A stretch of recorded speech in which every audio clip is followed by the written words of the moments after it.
அனைவருக்கும் அன்பான வணக்கம். இன்றைய பாடத்துல இந்தியாவின் வளர்ச்சியில் மாநில அரசியல் என்ற பாடப்பகுதியை பார்க்க இருக்கிறோம். இந்த பாடம் இந்தியாவுடைய வளர்ச்சியில ஒவ்வொரு மாநிலத்தோடைய வளர்ச்சியிலும் அரசியல் கட்சியுடைய பங்களிப்பு, அவற்றால் ஏற்படக்கூடிய வளர்ச்சி, இவையெல்லாம் இந்த பாடத்துல நம்ம பார்க்க போறோம். இன்னைய நிலவரப்படி இந்தியாவில் 28 மாநிலங்கள் உள்ளது, 7 யூனியன் பிரதேசங்கள் உள்ளது. இந்த 28 மாநிலங்கள்ல ஒரே அமைப்பை போன்று நம்மளிடம் கிடையாது. இந்த மாநிலங்களை பலதரப்பட்ட இனம், மொழி, சாதி, சமயம், பழக்க வழக்கங்கள், உணவு, கலாச்சாரம், பண்பாடு இவை அனைத்தும் ஒன்றோடு ஒன்று வேறுபட்டு இருக்கின்றது.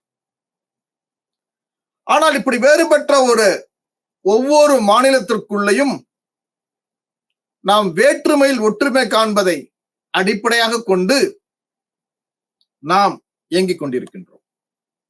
ஆக பலதரப்பட்ட மாநிலங்கள் மற்றும் யூனியன் பிரதேசங்களில் இத்தகைய நிலை சூழ்ந்திருந்தாலும் நாம் ஒரே அரசியலமைப்பு சட்டத்தின் வாயிலாக ஒட்டுமொத்த இந்தியாவையும் நிர்வாகம் செய்யக்கூடிய அளவில் இந்திய அரசியலமைப்பு சட்டம் விளங்குகின்றது.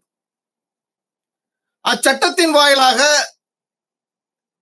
இந்தியாவுடைய நிர்வாக முறைகள், ஒவ்வொரு துறைகளும், அதன் ஆட்சி முறைகளும் ஒன்றாகவே உள்ளது. இந்தியாவில் ஒரு கூட்டாட்சி தத்துவத்தின் அடிப்படையில் மத்திய அரசும் மாநில அரசும் ஒருங்கிணைந்து செயல்படுவது, 3/2 பங்கு பெரும்பான்மை பெற்று மக்களவையில் தனித்துவமான ஒரு அரசியல் கட்சியாக மக்களுக்கான ஒரு ஆட்சியை ஏற்படுத்தக்கூடிய வகையில் நம்முடைய அரசியலமைப்பு வழிகாட்டுகிறது. அதே போன்று மாநிலத்திலும் சில மாநிலங்களில் மத்தியிலும் மாநிலம் ஒரே கட்சியாக ஆட்சி புரிகிறார்கள். சில மாநிலங்களில் மத்தியில் ஒரு கட்சியும் மாநில ஒரு கட்சியும் செயல்படுகிறார்கள். சில மாநிலங்களில் கூட்டாட்சி, ஒன்றுக்கு மேற்பட்ட கட்சிகள் ஒன்றிணைந்து ஒரு ஆட்சி முறையை மக்களுக்கு வழங்குகிறது. இப்படி நம் இந்தியாவில் ஒரு கூட்டாட்சி தத்துவத்தை ஒரு முழுமையாக செயல்படுத்துவதற்கு ஒரு வலுவான மத்திய அரசு ஒன்று இயங்க வேண்டும். இந்த மத்திய அரசு எடுக்கக்கூடிய கொள்கை முடிவுகள், திட்டங்கள் இவையெல்லாம் ஒட்டுமொத்த இந்தியாவினுடைய வளர்ச்சியை சார்ந்திருக்கின்றது. இந்தியாவின் வளர்ச்சியில் அரசியல் கட்சிகளின் பங்கு என்று பார்க்கும் பொழுது, நாம் சுதந்திரம் அடைந்த பொழுது மாநில மறுசீரமைப்பு சட்டம் 1956 கொண்டு வருவதற்கு முன்பு இந்தியா சுதந்திரம் அடைந்த பொழுது நம்முடைய மாநிலங்கள் 3 பகுதிகளை உள்ளடக்கியதாக இருந்தது. பிரிட்டிஷ் இந்திய மாகாணங்கள் என்று சொல்லப்படுகின்ற உத்தரப்பிரதேசம், பீகார், ஒரிசா, பஞ்சாப், வங்காளம், அஸ்ஸாம், அதே போன்று தலைமை கமிஷனர் மாகாணங்கள் பலுசிஸ்தான், வடமேற்கு மாகாணங்கள், மன்னர் மாநிலங்கள், 500க்கும் மேற்பட்ட இந்திய மாநிலங்கள், இப்படி ஒரு 3 பிரிவுகளாகவும் 4வது பிரிவாக யூனியன் பிரதேசங்கள், இவை அனைத்தையும் ஒருங்கிணைக்கப்பட்டு இதை கொண்டு வருவதற்கு முன்பு இந்த 3 பகுதிகளையும் பிரதிநிதிகளை கொண்டு 1946 அமைச்சரவை தூதுக்குழு, கேபினட் மிஷன், இவற்றின் பரிந்துரைப்படி இடைக்கால அரசாங்கத்தை நேரு அவர்கள் வழிநடத்தினார்கள். அதன் மூலம்தான் நம்ம இந்தியாவில் இந்திய அரசியலமைப்பு சட்டம் இயற்றப்பட்டது. இந்த மன்னர் மாநிலங்கள் இந்தியாவுடன் இணைத்த பெருமை சர்தார் வல்லபாய் பட்டேலை சார்ந்திருக்கும். அதன்படி இந்த மாநில சீரமைப்பு சட்டம் 1956 மாநில மறுசீரமைப்பின் மூலம் 7வது சட்ட திருத்தத்தின்படி மாநிலங்கள் ஆவண்ணா ஈயண்ணா என்ற 4 முறைகள் நீக்கப்பட்டு 14 மாநிலங்கள் 6 யூனியன் பிரதேசங்களாக முதலில் உருவாக எடுத்தது. 2019 அக்டோபர் 31 ஜம்மு காஷ்மீர் மாநிலம் நீக்கப்பட்டு ஜம்மு காஷ்மீர் மற்றும் லடாக் என்னும் 2 யூனியன் பிரதேசங்களாக மாற்றப்பட்டது. இவையெல்லாம் ஒரு காலத்தின் அருமை கருதி நிர்வாகம் செயல்முறைக்காக ஒரு பாராளுமன்றத்தில் ஒரு பெரும்பான்மை அடிப்படையில் எடுக்கப்படக்கூடிய முடிவுகள். ஆக நாடாளுமன்றம் ஜனநாயகமும் அரசியல் கட்சியும் ஒரு நாணயத்தின் இரு பக்கங்களாக இருக்கின்றன. நாடாளுமன்றம் ஜனநாயகம் என்பது அரசியல் கட்சிகளின் பொதுவான குறிக்கோள், செயல் திட்டம், தெளிவான நடைமுறைகளை உள்ளடக்கியதாகும். உலகில் பல்வேறு நாடுகளில் இரு கட்சிகள் ஒரு கட்சிகள் என ஆட்சி முறைகளை கொண்டிருக்கின்றது. இந்தியாவில் பல கட்சி அரசியல் கட்சிகள் உள்ளது. இந்திய அரசியல் கட்சிகளை தேசிய அரசியல் கட்சிகள், மாநில அரசியல் கட்சிகள் என இரு வகையாக பிரிக்கலாம். இந்தியாவுடைய முதல் பொது தேர்தல் 1951 59 கட்சிகள் பங்கு கொண்டது. அந்த மக்களவை தேர்தலில் 14 கட்சிகள் தேசிய கட்சிகளாக உருமாறின. அந்த காலகட்டங்களில் நேருவின் ஆட்சி காலத்தில் காங்கிரஸ் கட்சி நேருவுடைய கட்டுப்பாட்டில் ஒரு நிலையான ஒரு தலைமையின் கீழ் இருந்தது.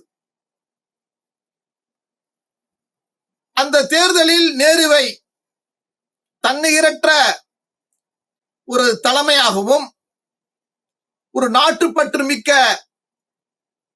மனிதராகவும் திறமையும் சகிப்பு தன்மையும் மிக்க ஒரு பண்பாளராகவும் ஒரு விவேகமிக்க ஜனநாயக அணுகுமுறைகளை மிக எளிமையாக கையாண்டவரும் மற்றவர்களை மதிக்கும் பண்பும் எல்லா மாநில அரசியல் கட்சிகளிடமிருந்தும் அவருக்கு கிடைக்கப்பெற்றது. அதே போன்று உலக தலைவரிடமிருந்து நேருக்கென ஒரு பெரும் மதிப்பை பெற்றிருந்தார். இந்த நாடாளுமன்ற ஜனநாயகம் என்பது ஒரு திட்டமிட்ட பொருளாதாரத்தை வளர்ச்சியடைய செய்வதும் சமுதாய சமத்துவத்தை வலுப்படுத்துவதும் அத்தகைய சூழலில் அறிவியல் தொழில்நுட்பத்தின் வளர்ச்சியை ஏற்படுத்துவதுமாக இருந்தது. நேருடைய ஆட்சி காலத்தில் கிராம சீரமைப்பு, சிறுபான்மையினருடைய பாதுகாப்பு, வறுமை ஒழிப்புக்கான திட்டங்கள், பன்னாட்டு அரசியலில் அணிசரா கொள்கையை வலியுறுத்துவது, உலக அமைதிக்கு ஒரு புதிய வழித்தோன்றலை ஏற்படுத்தியது.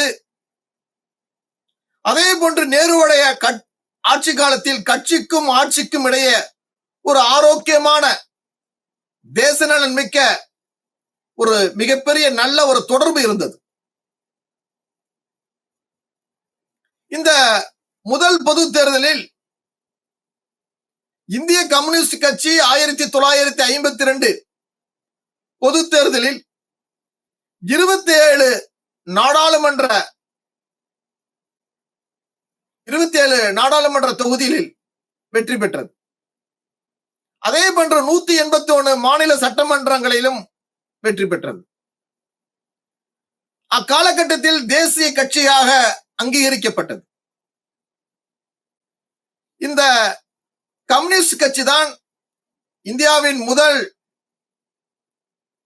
எதிர்க்கட்சியாக பாராளுமன்றத்தை அலங்கரித்தது. இந்த கம்யூனிஸ்ட் கட்சியின் வளர்ச்சியானது 1957 29 மக்களவை தொகுதிகளில் வெற்றி பெற்று ஒரு நல்ல ஒரு சூழலையும், அதே போன்று கேரளாவில் EMS நம்பூதிரிப்பா தலைமையில் ஒரு கம்யூனிஸ்ட் ஆட்சி அமைப்பதற்கான ஒரு வழித்தோன்றலையும் ஏற்படுத்தியது. இந்த காலகட்டங்களில் தான் காமராஜர் பிளான் என்று அழைக்கப்படுகின்ற திட்டம் நடைமுறைப்படுத்தப்பட்டது. இந்த சூழலில்தான் 1962 இந்தியாவுக்கும் சீனாவுக்கும் இடையில் ஒரு போர் ஏற்பட ஒரு சூழல் ஏற்பட்டது. இந்த சூழலில் இந்திய மார்க்சிஸ்ட் கம்யூனிஸ்ட் கட்சி 1964 தொடங்கியது.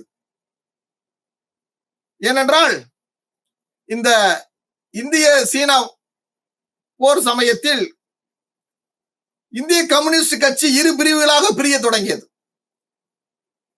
அதன் வாயிலாகத்தான் இந்திய மார்க்சிஸ்ட் கம்யூனிஸ்ட் கட்சி தனிப்பிரிவாக 1964 தொடங்கியது. அதே போன்று இந்தியாவில் ஷாம் பிரசாத் முகர்ஜி தலைமையில் இந்து மகாசபை கட்சியாக செயல்பட தொடங்கியது. இப்படி இந்தியாவில் அங்கொன்றும் இங்கொன்றுமாக மாநிலம் சார்ந்த கட்சிகள் அந்த மாநிலத்தின் அடிப்படை தேவையை பூர்த்தி செய்யும் வகையிலும், மொழி அடிப்படையிலும், உணர்வு அடிப்படையிலும் அக்கட்சிகள் தொடங்க துவங்கின.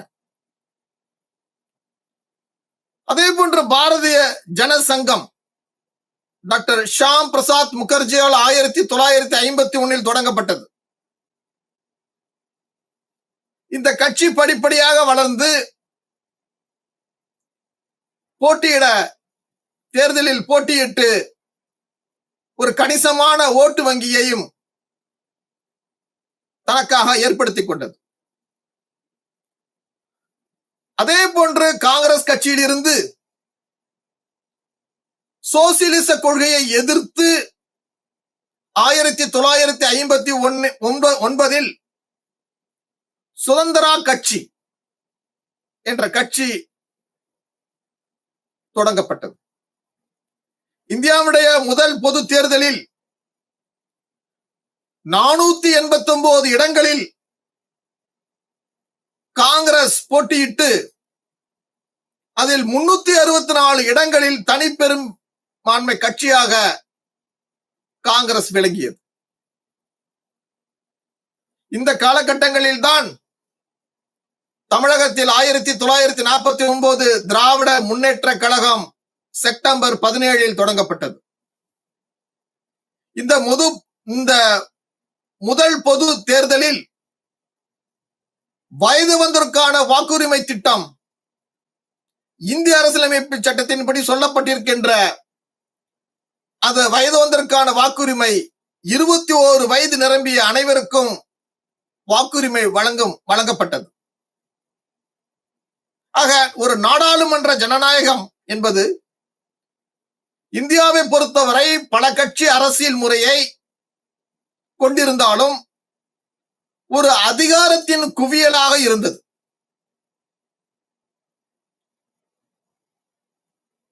ஒவ்வொரு மாநிலங்களிலும் காங்கிரஸ் கட்சி வலிமையாகவும் சிறந்த தலைவர்களையும், அதே போன்று மத்தியில் நேருவுடைய ஆட்சி முறையில் காங்கிரஸ் இந்திய அரசியலில் ஒரு மேலாதிக்கத்தை செலுத்தும் ஒரு கட்சியாக இருந்தது. ஒரு பக்கம் நேருவுடைய தலைமை காந்த கவர்ச்சியாக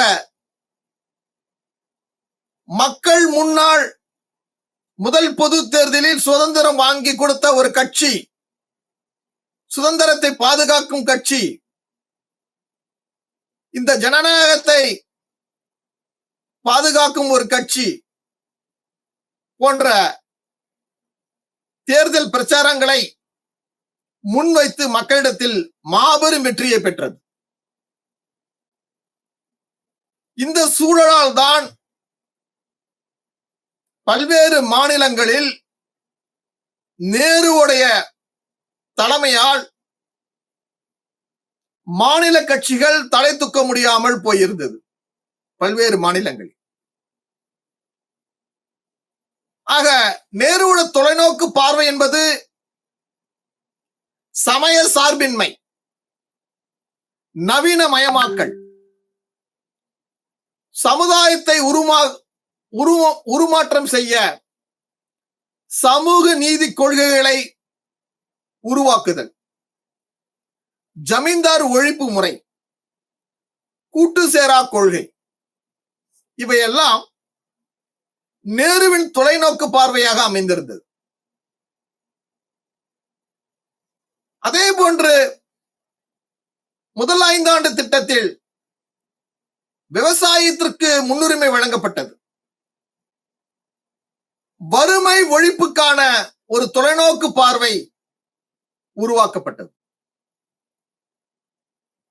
2வது 5 ஆண்டு திட்டத்தில் தொழிற்சாலைகளுக்கு முக்கியத்துவம் வழங்கப்பட்டு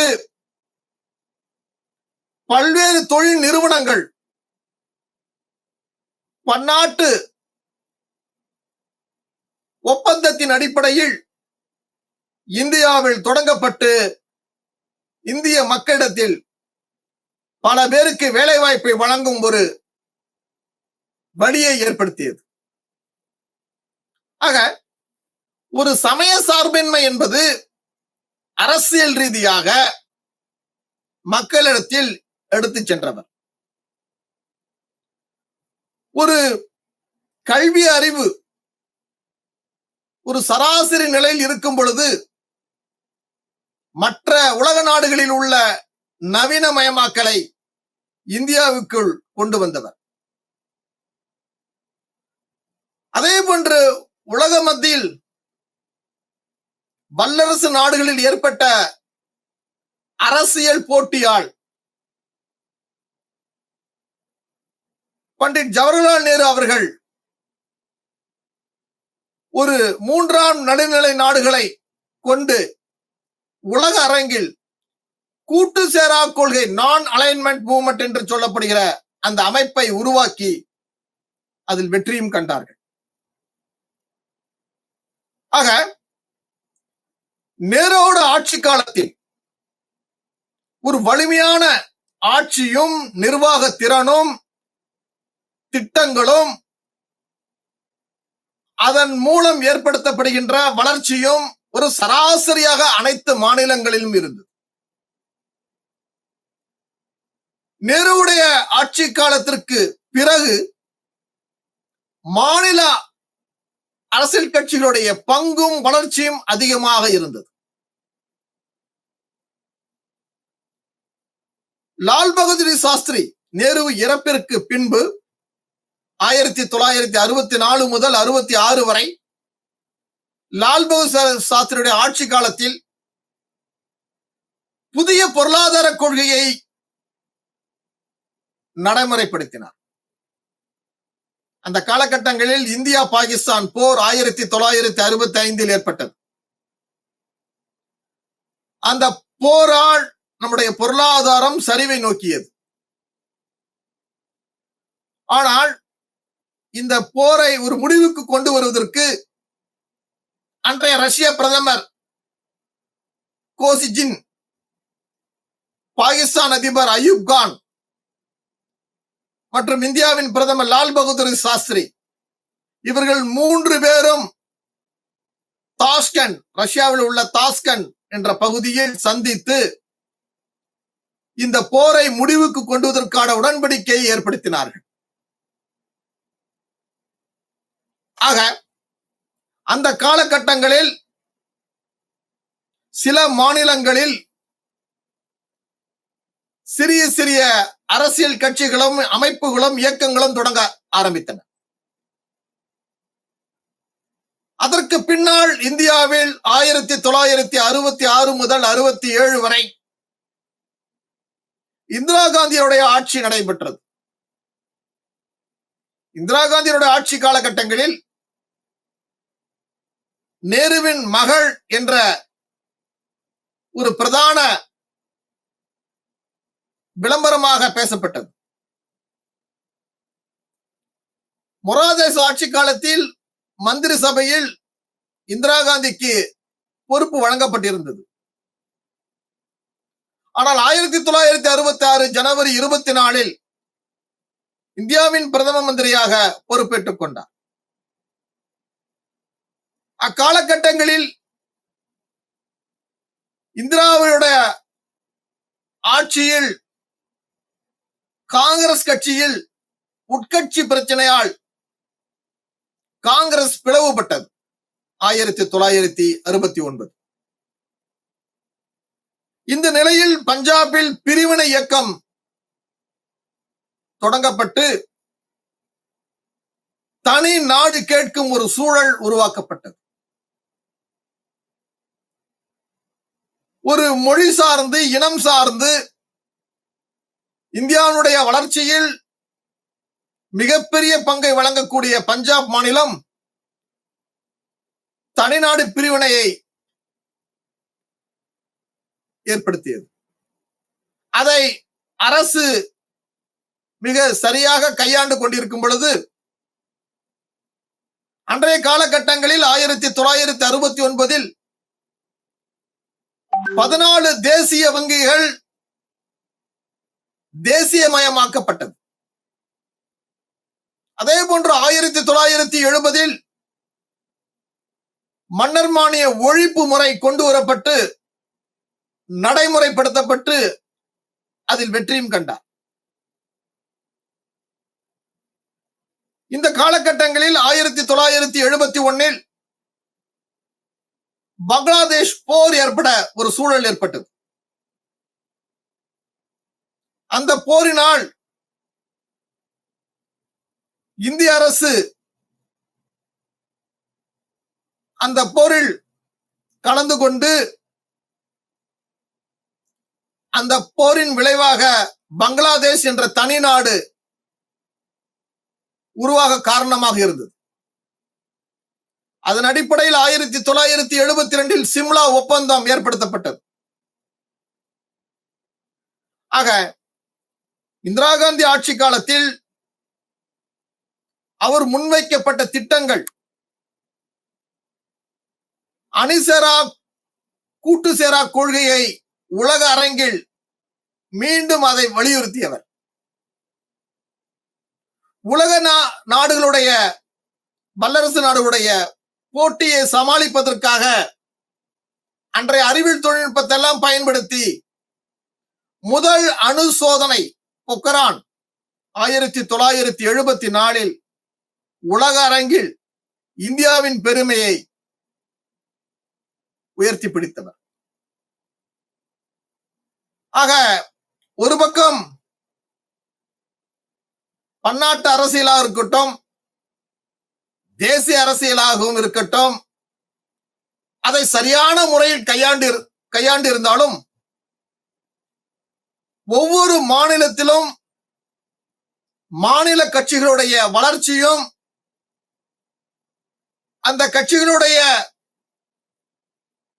காங்கிரஸை எதிர்த்து கேள்வி கேட்கும் ஒரு நிலைக்கு தூண்டப்பட்டது. அத்தகைய சூழலால் இந்தியாவில் நெருக்கடி நிலையை முதலில் அறிமுகப்படுத்தியவர் இந்திரா காந்தி அவர்கள்.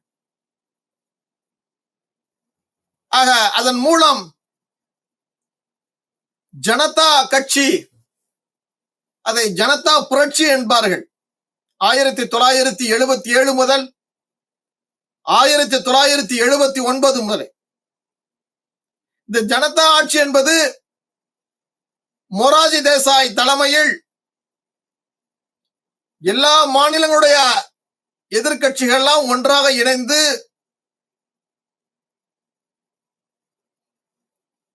அதன் மூலம் ஒரு ஆட்சி முறையை ஏற்படுத்தினார்கள். ஆக இந்தியாவில் அந்த காலகட்டங்களில் ஜேபி இயக்கம் என்ற ஜெயபிரகாஷ் நாராயணனுடைய மக்கள் இயக்கம் வடக்கில் மிக பிரபலமாக இருந்தது. இந்திரா காந்தியினுடைய ஆட்சி முறைகளையும் ஊழல்களையும் குற்றச்சாட்டுகளையும் மக்கள் மத்தியில் இந்த ஜனதா கட்சி மிக அதிகமாக பேசப்பட்டது. அதே போன்று ஜெயபிரகாஷ் நாராயணனுடைய மக்கள் இயக்கமும் மக்களிடத்தில் ஒரு மிகப்பெரிய எதிர்பார்ப்பையும் உருவாக்கியது. அதன் வாயிலாகத்தான் ஜனதா ஆட்சி ஏற்படுத்தப்பட்டது. இந்த ஜனதா ஆட்சி காலகட்டங்களில் உள்கட்சியினுடைய ஒரு கூட்டு மனப்பான்மை இல்லாததனால் கட்சி இரு பிரிவுகளாக பிரிக்கப்பட்டது. பின்னால் சரண் சிங் பிரதமராக பொறுப்பேற்று அந்த ஆட்சியும் ஒரு குறிப்பிட்ட காலகட்டம் வரை நிலைத்து போனது. மக்கள் மத்தியில் ஜனதா ஆட்சியை மிக உயர்வாக நினைத்து மக்கள் ஒரு முழுமையான ஆட்சியை கிடைக்காதனால் ஒரு எதிர்பார்ப்பு குறைந்ததாக காணப்பட்டது. ஆனால் அந்த காலகட்டங்களில் மாநில கட்சிகள், தேசிய கட்சிகள் என பல்வேறு பிரிவு கட்சிகள் ஒன்றாக இணைந்து ஒரே குடையின் கீழ் காங்கிரஸ் கட்சியை எதிர்த்தது. ஆக 1980 முதல் 1984 இந்த ஆட்சி காலங்களில் இந்திரா காந்தியினுடைய ஆட்சி காலம் 20 அம்சம் திட்டத்தை முழுமையாக நடைமுறைப்படுத்தி வறுமையை ஒழிப்பதற்கான திட்டங்களை தீட்டப்பட்டு புதிய தொழிற்சாலைகள் வேலை வாய்ப்புகளை உருவாக்கும் ஒரு நிலையை ஏற்படுத்தியனர். அதன் மூலம் தன்னுடைய காங்கிரஸ் கட்சியை எல்லா மாநிலங்களும் வலிமைப்படுத்தினர். ஒரு நிரந்தரமான ஒரு பெண் ஆளுமையாக அந்த காலகட்டங்களில் இந்திரா காந்தி எதிர்பார்க்கப்பட்டார். அப்பொழுது பஞ்சாப் மாநிலத்தினுடைய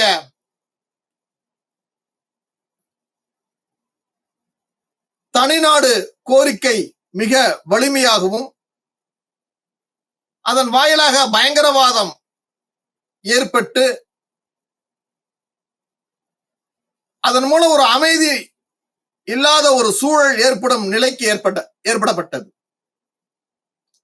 அப்பொழுது இந்திரா காந்தி அவர்கள் நீல நட்சத்திர நடவடிக்கை மூலம் அதை தனது கட்டுப்பாட்டுக்குள் கொண்டு வரப்பட்டார்.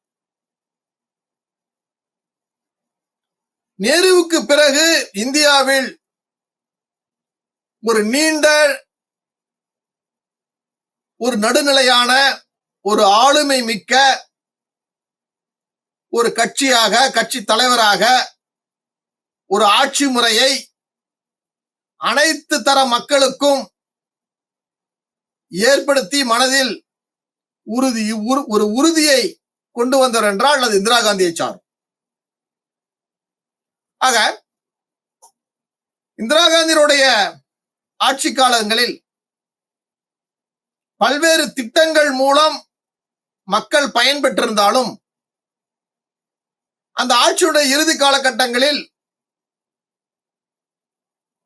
தனது மெய்க்காவலர்களால் படுகொலை செய்யப்பட்டு இறந்து போகிறார். அதனுடைய தொடர்ச்சியாக 1984 முதல் 1989 வரை இந்திராவின் மகன் ராஜீவ்காந்தி ஆட்சி தொடங்குகிறது. இந்தியாவுடைய இளைய பிரதமராகவும் ஒரு புதிய பொருளாதார கொள்கையை தாராளமயமாக்கல், உலகமயமாக்கல், நவீனமயமாக்கல், நகர்மயமாக்கல் போன்ற கொள்கைகள் எல்லாம் பல்வேறு நாடுகளுக்கு சென்று பார்த்து அந்த கொள்கைகள் அத்தனையும் நம்ம நாட்டின் நடைமுறைப்படுத்தியவர். குறிப்பாக சொல்ல போனால் இந்தியாவில் முதல் முறையாக கணினி மயமாக்கும் திட்டத்தையும் இந்தியாவுடைய தொலைத்தொடர்பு புரட்சியை ஏற்படுத்தியவரும் அது ராஜீவ்காந்தியை சாரும். அந்த காலகட்டங்களில் தான் இந்தியாவுடைய புதிய கல்விக் கொள்கை மறு ஆய்வு செய்யப்பட்டு நடைமுறைப்படுத்தப்பட்டது. இவருடைய ஆட்சி காலத்தில் தான் போபால் பேரழிவு, யூனியன் கார்பைடு, போபாலில் நடைபெற்ற ஒரு சம்பவத்தில் அந்த ஆலையிலிருந்து கசிந்த ரசாயன வாயு பலாயிரம் மக்களை கொன்று குவிப்பதற்கு அந்த வாயு இருந்தது. அதன் மூலம் இந்தியாவின் வடக்கு பகுதியில் குறிப்பிடம் சொல்லப்படக்கூடிய போபால் பகுதியில் காங்கிரஸ் கட்சிக்கு சற்று எதிர்ப்பு அலையும் உருவாகியது. அதே காலகட்டங்களில் போபாஸ் பீரங்கி பேரம் என்று இந்திய ராணுவத்திற்கு வாங்கப்பட்ட ஒரு அணு ஆயுதத்தில் கருவியில் ஒரு மிகப்பெரிய ஊழல் என்ற ஒரு செய்தியும் வெளிப்பட்டு ஒட்டுமொத்த அரசியலில் ராஜீவ்காந்தியுடைய நம்பகத்தன்மையை மக்களிடத்தில் இழக்க காரணமாக இருந்த இந்த போபாஸ் பீரங்கி ஊழலாகும். அதனுடைய எதிரொலிப்பு தான் தேசிய முன்னணி ஆட்சி 1989 முதல் 1991. ஒவ்வொரு மாநிலத்தில் உள்ள எதிர்க்கட்சிகள் எல்லாம் ஒன்றாக இணைந்து தேசிய முன்னணி ஆட்சியை உருவாக்கியது. அதில் ஜனதா தளம், திராவிட முன்னேற்ற கழகம், தெலுங்கு தேசம், பாரதிய ஜனதா போன்ற பல்வேறு கட்சிகள் ஒன்றாக இணைந்தன. அந்த கட்சிகள் ஒன்றாக இணைந்து அந்த பொது தேர்தலில் விஸ்வநாத் பிரதாப் சிங் என்று அழைக்கப்படுகின்ற ஒருவரை பிரதம மந்திரியாக, விபி சிங் என்று அனைவராலும் அழைக்கப்பட்ட விபி சிங் என்பவரை பிரதம மந்திரியாக ஆக்கினார்கள். அவருடைய ஆட்சி காலத்தில் மிக முக்கியமாக சொல்லக்கூடிய காவிரி நதிநீர் ஆணையத்தை அக்காலகட்டங்களில் அமைக்கப்பட்டார். அதுபோல் மண்டல் கமிஷன், பிற்படுத்தப்பட்ட மக்களுக்கான இடஒதுக்கீடு முறை, இந்த மண்டல் கமிஷன் அறிக்கை அந்த அரசுக்கு சில இடங்களில் நம்பிக்கை இல்லாத தன்மையையும் ஏற்படுத்தியது. இந்த சூழலில்தான் பாரதிய ஜனதா கட்சி தேசிய முன்னணி ஆட்சிக்கு ஆதரவின் அடிப்படையில் அந்த ஆட்சி நடைபெற்றது. இந்த பாரதிய ஜனதா கட்சி அயோத்தியில் இருக்கும் ராமர் ரத யாத்திரையை தொடங்கியது. அதை தேசிய முன்னணி ஆட்சி இந்த யாத்திரையின் மூலம் மக்களிடத்தில் ஒரு மிகப்பெரிய கலவரத்தை ஏற்படுத்தும், நல்ல ஒரு சூழலை ஏற்படுத்தாது என்று கருதி அவர்களுக்கு இந்த யாத்திரையை தடுத்து நிறுத்தியது. அதன் வாயிலாக பாரதிய ஜனதா கட்சி தேசிய முன்னணி ஆட்சிக்கு கொடுத்த ஆதரவை விலக்கிக் கொண்டது. தேசிய முன்னணி ஆட்சியில் இருந்த சந்திரசேகர் என்பவரை பிரதமராக அறிவித்து காங்கிரஸ் கட்சி வெளியிலிருந்து ஆதரவு அளித்து ஆட்சியை தொடர்ந்தது. ஒரு குறிப்பிட்ட மாதங்கள் வரைதான் அந்த ஆட்சி நடைபெற்றது. ஆனால் ஒரு ஸ்திரத்தன்மை, ஒரு நிலையான ஒரு ஆட்சியை அவர்களால் முழுமையாக கொடுக்க முடியவில்லை. மக்கள் மத்தியில் மிக பெரிய எதிர்பார்ப்பை ஏற்படுத்தி அதன் மூலம் ஒரு ஆட்சியை மாநில கட்சிகள்லாம் ஒன்றாக இணைந்து இப்படி ஒரு ஆட்சியை ஏற்படுத்தினார்கள். ஆனால் ஒரு முழுமைத்தன்மை பெறவில்லை. ஆக அந்த காலகட்டங்களில் திரும்பவும் ஒரு பொது தேர்தலுக்கு தயாராக இருந்தது. இந்த காலகட்டங்களில் தேர்தல் பிரச்சாரங்களில் பங்கு கொண்ட பிரதமர் ராஜீவ்காந்தி அவர்கள் தமிழகத்தில் ஸ்ரீபெரும்புதூர் தொகுதியில் பிரச்சாரத்தில் ஈடுபடும் பொழுது மனித குண்டுக்கு இரையானார். இந்த பிரச்சாரத்தில் ராஜீவ்காந்தி இறந்து போனதனால் அந்த தேர்தலில் மக்கள் மத்தியில் ஒரு அனுதாப அலை வீசியது. ஆனால் வடக்கே இந்த தேர்தல் ஒரு 3-4 கட்டங்களாக நடைபெற்றதனால் வட இந்திய தேர்தல் முடிவுகள் வேறு மாதிரியாகவும் தென்னிந்தியாவினுடைய தேர்தல் முடிவுகள் வேறு மாதிரியாகவும் இருந்தது. ராஜீவ்காந்தி இறந்ததற்கு பிறகு இந்த முடிவுகள் வந்ததனால் பெரும்பான்மை இடங்களில் காங்கிரஸ் கட்சி அனுதாப அலையை மூலமாக வெற்றி பெற்றது. ஆக 1991 முதல் 1996 வரை PV நரசிம்மராவ் ஆட்சி காலம் தொடங்கியது. இது ஒரு காங்கிரஸ் கட்சியின் ஆட்சியாக இருந்தாலும் தென்னிந்தியாவின் ஆந்திர பிரதேசத்தில் இருந்து பாலுமேத்ர வெங்கட நரசிம்மராவ் என்பவரால் இந்த ஆட்சி முறை ஏற்படுத்தப்பட்டது. இந்த ஆட்சியில் சிறுபான்மை அரசாங்கமாக இருந்தாலும் அன்றைய காலகட்டத்தினுடைய தேவைக்கு ஏற்ப அரசியல் நிலைப்பாடுகள் எடுக்க வேண்டிய ஒரு சூழல் ஏற்பட்டது.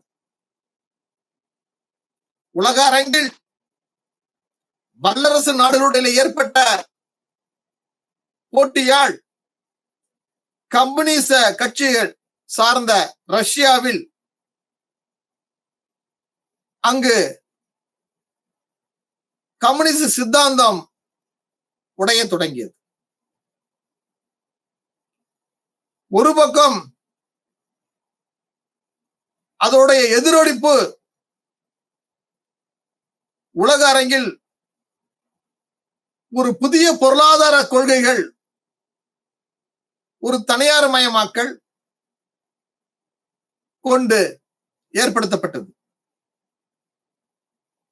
ஆக இந்தியாவில் ஒரு புதிய பொருளாதார கொள்கையானது தாராளமயமாக்கல், உலகமயமாக்கல், தனியார் மயமாக்கல். இதன் அடிப்படையில் இந்தியாவில் அன்றைய நிதி அமைச்சர் டாக்டர் மன்மோகன் சிங் தலைமையில் இந்தியாவில் கொண்டு வந்தார். அதன் மூலம் இந்தியாவுடைய பல்வேறு மாநிலங்களில் தொழில் வளர்ச்சி அடைந்தது, மக்களுக்கு வேலை வாய்ப்பு கிடைக்கப்பெற்றது. உலக அரங்கில் கிடைக்கின்ற அனைத்து பொருள்களும் இந்தியாவின் சந்தைகளில் கிடைக்க வழிவகை செய்யப்பட்டது. ஒரு வணிகத்தில் ஒரு போட்டியின் தன்மையை ஏற்படுத்தியது. ஒரு பொதுத்துறையுடன் தனியார் துறையும் இணைந்து செயல்படக்கூடிய ஒரு சூழலையும் ஏற்படுத்தியது. ஆக தேசிய அரசியல் வளர்ச்சியிலும் மாநில வளர்ச்சி மிக முக்கியத்துவமாக பார்க்கப்பட்டது. இந்த காலகட்டங்களில்தான் காங்கிரஸ் கட்சியுடைய சரிவானது, ஓட்டு வங்கி குறைவானது, ஒவ்வொரு மாநிலத்திலும் மாநில கட்சிகளுடைய பங்கு அதிகமாக இருந்தது.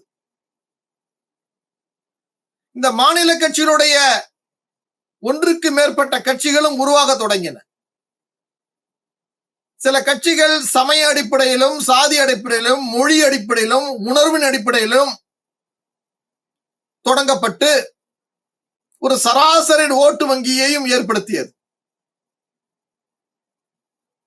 இந்த சூழலில் 1992 பாபர் மசூதி பிரச்சனையின் வாயிலாக இந்தியாவில் மிகப்பெரிய இந்து முஸ்லிம் இடையே ஒரு பெரிய பதட்டத்தையும் ஏற்படுத்தியது.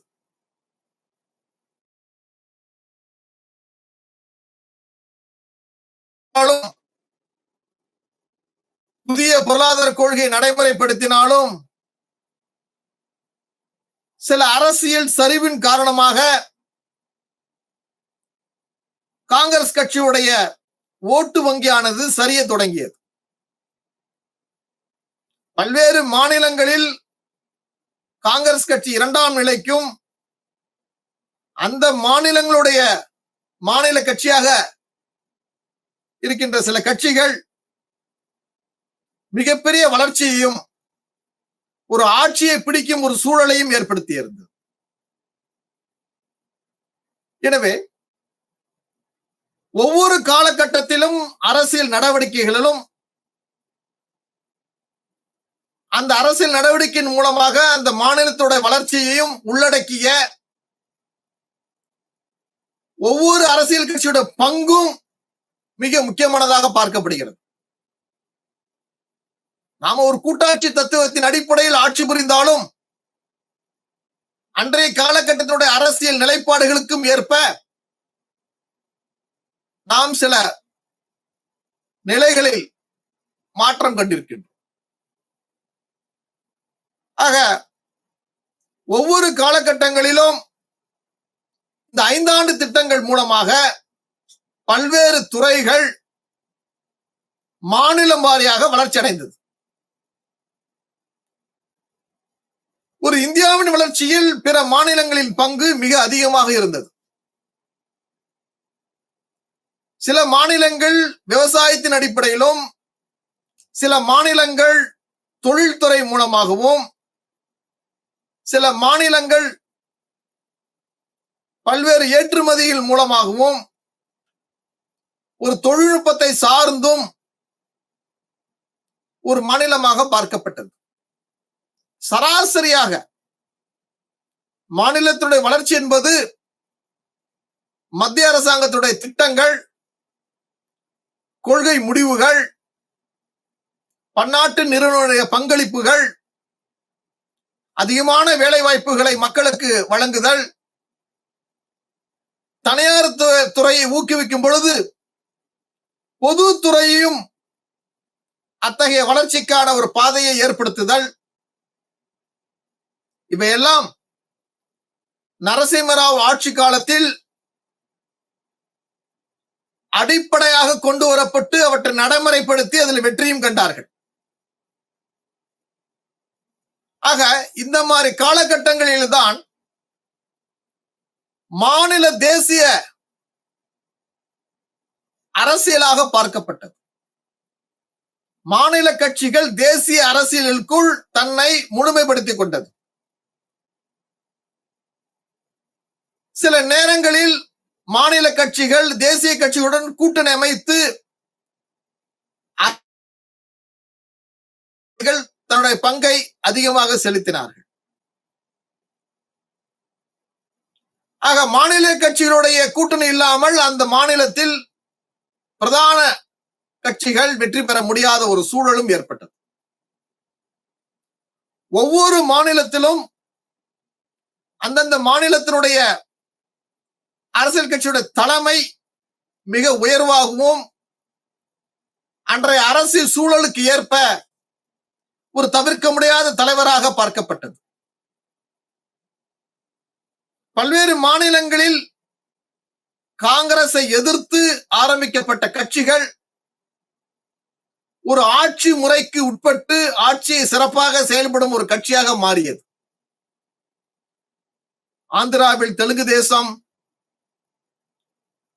தமிழ்நாட்டில் திராவிட முன்னேற்ற கழகம்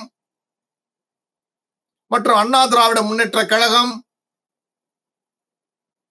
அதே போன்று கர்நாடகத்தில் ஜனதா தளம், ஒரிசாவில் பிஜு ஜனதா தளம், மேற்கு வங்காளத்திலும் கேரளாவிலும் கம்யூனிஸ்ட் கட்சிகளுடைய ஆதிக்கம், இவையெல்லாம் ஒன்றன் பின் ஒன்றாக மாநில அரசியலில் தவிர்க்க முடியாத ஒரு தலைமையும் ஒரு நேர்கொண்ட அரசியல் பார்வையும் ஒரு கொள்கை முடிவுகளில் மற்ற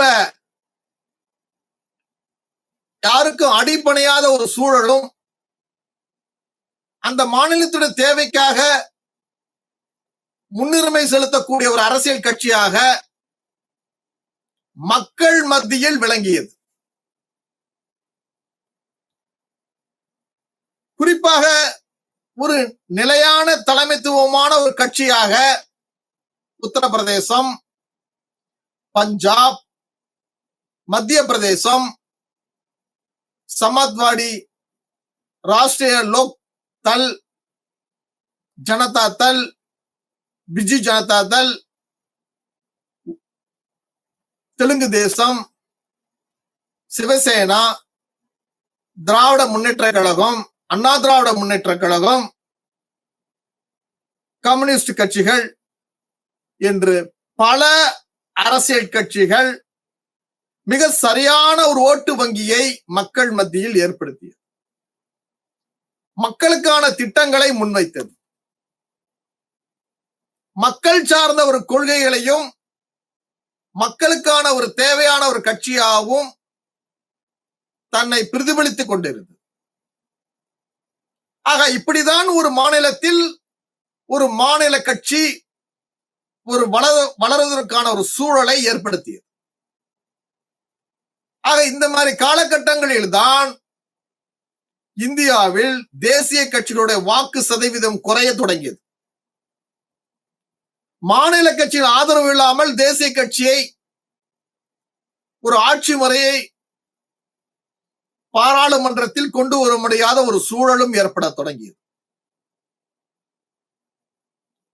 நரசிம்மராவ் ஆட்சி காலத்திற்கு பிறகு இந்தியாவில் கூட்டணி ஆட்சி, பல கட்சிகள் சேர்ந்து ஒரு பொதுவான ஒரு ஆட்சி முறையை ஏற்படுத்தினார்கள். அந்த ஆட்சி முறையில் காங்கிரசும் கலந்து கொண்டது. அப்படிதான் தென்னிந்தியாவைச் சேர்ந்த தேவகவுடா அவர்கள் பிரதம மந்திரியாக உருவெடுத்தார்கள். அவருக்கு பின்னால் ஐக்கிய குஜரால் ஆட்சி புரிந்தார்கள். அதற்கு பின்னால் இந்தியாவில் வாஜ்பாய் தலைமையில் பாரதிய ஜனதா ஆட்சி ஒரு கூட்டணி ஆட்சியாக உருவெடுத்தது. அது ஒரு குறைந்த நாட்களுக்கு தன்னுடைய ஆதரவை அண்ணா திராவிட முன்னேற்ற கழகம் விலக்கியதால் மீண்டும் ஒரு பொது தேர்தலின் மூலமாக பாரதிய ஜனதா கட்சி, திராவிட முன்னேற்ற கழகம் எல்லாம் இணைந்து ஒரு அரசியலை இந்தியாவில் ஏற்படுத்தியது. அதன் மூலம் ஒரு நிலையான ஆட்சியை ஏற்படுத்தியிருந்தாலும் ஒரு கூட்டணி ஆட்சியின் தத்துவத்தின் அடிப்படையில் இந்த ஆட்சி முறைகளில் பல்வேறு இன்னல்களுக்கும் மக்களிடத்தில் ஒரு நம்பிக்கையை இழப்பதற்கும் சில சூழல்கள் காரணமாக இருந்தது. அன்றைய காலகட்டத்தில் கார்கில் போர் ஒரு உயர்வாக பார்க்கப்பட்டாலும் அதனுடைய இழப்புகள், அந்த காலகட்டங்களில் நடைபெற்ற சில சம்பவங்கள் ஆக ஒரு பெரிய ஒரு ஆட்சி மாற்றத்திற்கு வழித்தொன்றலாக அமைந்தது. ஆக ஒவ்வொரு மாநிலத்திலும் பல்வேறு கட்சிகள் தனித்துவமாக நின்றன.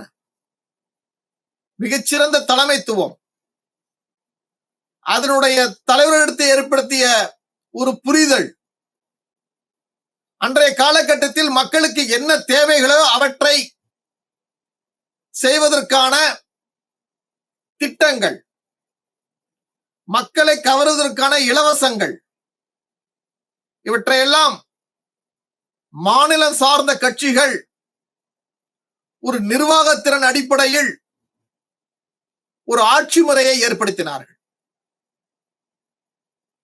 ஆக ஒரு மாநில அரசியல் கட்சி என்பது ஒரு மாநிலத்தை தாண்டி மத்தியில் தேசிய அளவில் பங்கு கொள்ளும் அளவிற்கும் சில முடிவுகளை கலந்து ஆலோசித்து எடுப்பதற்கும் வழிகாட்டுதலுக்கும் அக்கட்சி தன்னுடைய பிரதிநிதிகள் மூலமாக தன் ஆளுமையை அதிகமாக பயன்படுத்தியது. அக்காலகட்டங்களில்தான் தேசிய கட்சியோட வாக்கு சதவீதம் குறைவாகவும் மாநில கட்சியோட வாக்கு சதவீதம் அதிகமாகவும் இருந்ததனால் இந்த சூழல் ஏற்படுத்தியது. ஆக இவையெல்லாம் இந்திய வளர்ச்சியில் தேசிய கட்சிகளாக இருக்கட்டும், மாநில கட்சிகளாக இருக்கட்டும், ஒரு வளர்ச்சிக்கான ஒரு பாதையை அமைத்திருந்தாலும் அதனுடைய திட்டங்கள், கொள்கை முடிவுகள் இவையெல்லாம் தொடர்ந்து செயல்முறை வடிவமாகவே இருந்தது. ஆக இதன் மூலம்தான் இந்தியாவில் ஒரு புதிய பொருளாதார கொள்கை, உலகமயமாக்கல், உலகத்தினுடைய சந்தை பொருளாதாரமானது எதை சார்ந்து பயணிக்கின்றதோ அதே வழியிலும் இந்தியாவினுடைய பொருளாதாரமும் பயணிக்க தொடங்கியது. அதுவரை பொதுத்துறையினுடைய பங்களிப்பும் தனியார் துறைய பங்களிப்புமாக இருந்த ஒரு மிக்சட் எக்கனாமிக், கலப்பு பொருளாதார கொள்கையானது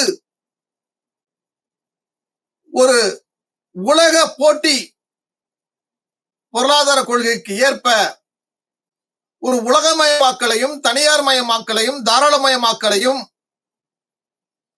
ஏற்படுத்துவது மூலமாக இந்தியாவில் தொழிற்சாலைகள், தொழில்நுட்பங்கள், வேலை வாய்ப்புகள், பன்னாட்டு நிறுவனங்கள் இந்தியாவில் முதலீடு செய்தல், புதிய தொழில்நுட்ப கருவிகள் இந்தியாவில் அறிமுகம் செய்யப்பட்டது, வணிகம் மிக வலிமையான ஒரு நிலையை ஏற்படுத்தியது. அதே போன்று அந்நிய செலவாணி தலை நிமிர்ந்து நிற்கக்கூடிய ஒரு சூழலும் ஏற்படுத்தியது. இப்படி ஒரு பக்கம் ஒரு வளர்ச்சிக்கான ஒரு பாதையாக இருந்தாலும் ஒரு இந்தியாவின் வளர்ச்சியில் ஒரு பொதுவான கொள்கை அடிப்படையில் இருந்தாலும் மாநில அரசியல் கட்சிகள் சாதி ரீதியாக, மத ரீதியாக, மொழி அடிப்படையில் ஒரு முக்கியம் வாய்ந்த ஒரு கட்சியாக, ஒரு தலைவராக ஒரு குறுகிய காலகட்டத்தில் இப்படி ஒரு கட்சிகள் நிறைய தொடங்கவும் ஓட்டு வங்கியை ஏற்படுத்தவும் ஒரு சிறந்த ஒரு தலைமையை கொண்டு வருவதற்கும் ஒரு பாதையாக அமைந்தது. ஆக இதன் மூலம்தான் இப்படி பார்க்கப்பட்டது. இந்த அரசியலில் ஒரு பொருளாதார உறவுக்கான ஒரு சமூகமாக மாறியிருந்தது. ஆக அந்த பொருளாதாரம் என்பது மார்க்ஸோடைய வளரும் நாடுகளை சார்ந்தது. வளர்ந்த நாடுகள் அதிகாரத்தை பயன்படுத்துது. சோவியத் நாடுகளில் கம்யூனிஸ்ட் சிதையுண்டது போன்றவையெல்லாம் உலக அரசியல் மட்டுமல்ல, நம்ம நாட்டு அரசியலும் ஒரு பொருளாதாரம் சார்ந்த சமூகமாக மாறத் தொடங்கியது. ஒரு பக்கம் மக்கள் தொகை அதிகரிப்பு, ஒரு பக்கம் உற்பத்தி அதிகரிக்க வேண்டும், விலைவாசியை குறைக்க வேண்டும், நிதி சுமை, பன்னாட்டுடைய ஆதிக்கம், இவற்றையெல்லாம் ஒரு சிறந்த நடுநிலையான ஒரு முடிவுகள் எடுக்கக்கூடிய ஒரு சிறத்தன்மையான ஒரு கட்சியின் மூலம்தான் உலக அரங்கில் மட்டுமல்ல, நம் இந்தியாவின் அனைத்து பகுதியிலும் உள்ளடக்கிய ஒரு கட்சியாக ஆட்சி புரிய தொடங்கியது. ஆக இந்த பொருளாதாரமானது அரசியல், சமூகம் மற்றும் பொருளாதாரமாக மாறத் தொடங்கியது. இந்த ஜனநாயகத்தில் தான் அதிகாரமயமாக்கல், அந்த அதிகாரமயமாக்கல் குவிய தொடங்கியது. பின்னால் அந்த அதிகாரமயமாக்கல் டீசென்ட்ரலைசேஷன், அதிகார பகிர்வாக மாற்றப்பட்டது. அப்படி பகிர்வாக மாற்றப்படும் போதுதான் சாதி, மத, இன என்ற ஒரு புதிய சமூக இயக்கங்கள் தொடங்கப்பட்டு அரசியல் கட்சிகளாக மாற்றப்படுகிறது. அப்படி மாற்றப்படுகின்ற கட்சிகளில் சோசியலிஸ்ட் சித்தாந்தமும் ஜனநாயக முறையும் காந்திய கொள்கையும் மார்க்ஸ் போன்ற கருத்துக்களையும் ஒரு புதிய வழிகளை ஏற்படுத்துவதாக இருந்தது.